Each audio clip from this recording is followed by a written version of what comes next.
So, today we're going to start with a new book by Oliver Jeffers. You might know some other stories that he's written, but today we're going to start with his book, The Moose Belongs to Me.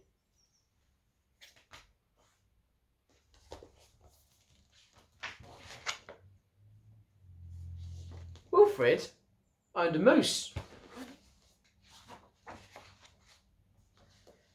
He hadn't always owned a moose. The moose came to him a while ago, and he just knew, that it was meant to be his.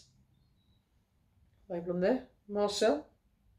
He thought he would call him Marcel. So he's tied a little label, put it around his antler there.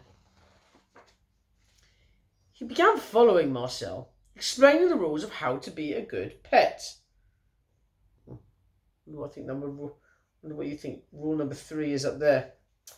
Much of the time, it seems that the moose wasn't listening. But Wilfred knew he was, mostly because he followed Rule 4 very well. Not making too much noise while Wilfred plays his record collection. Got your little record player there, playing music. Sometimes the moose wasn't a very good pet. He generally ignored Rule 7, going whichever way Wilfred wants to go. To push him along there. Ugh. The moose had a very good sense of direction, and Wilfred did not.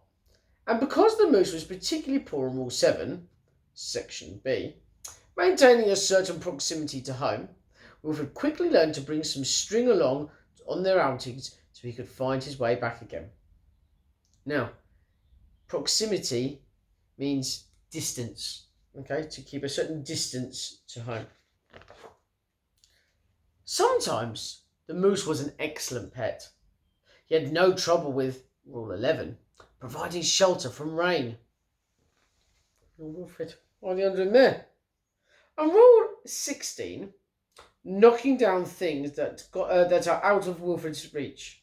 So, we want him to do those. What are those like apples so he can reach them? I don't think Wilfred's particularly tall.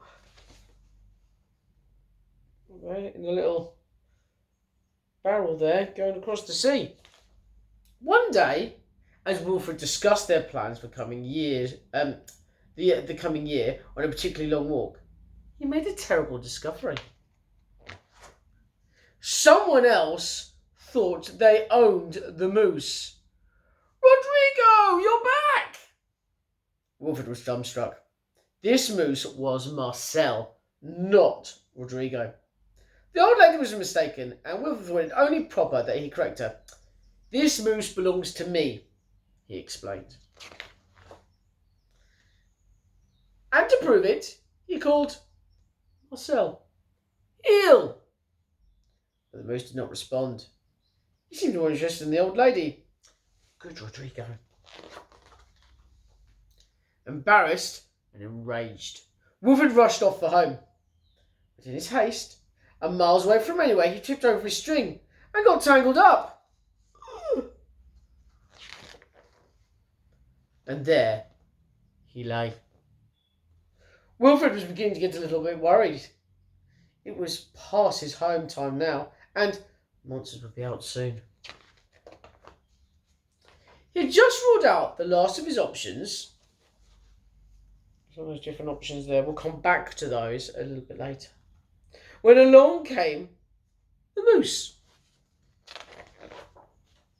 and performed Rule 73 brilliantly, rescuing your owner from perilous situations.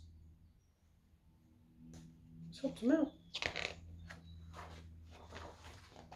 All was forgiven, and perhaps Wilfred admitted he'd never really owned the moose anyway.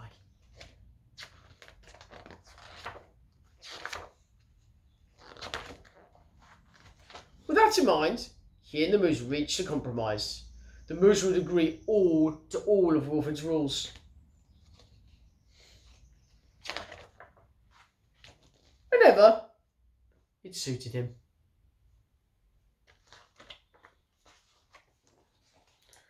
Dominic, you're back! And you brought me an apple!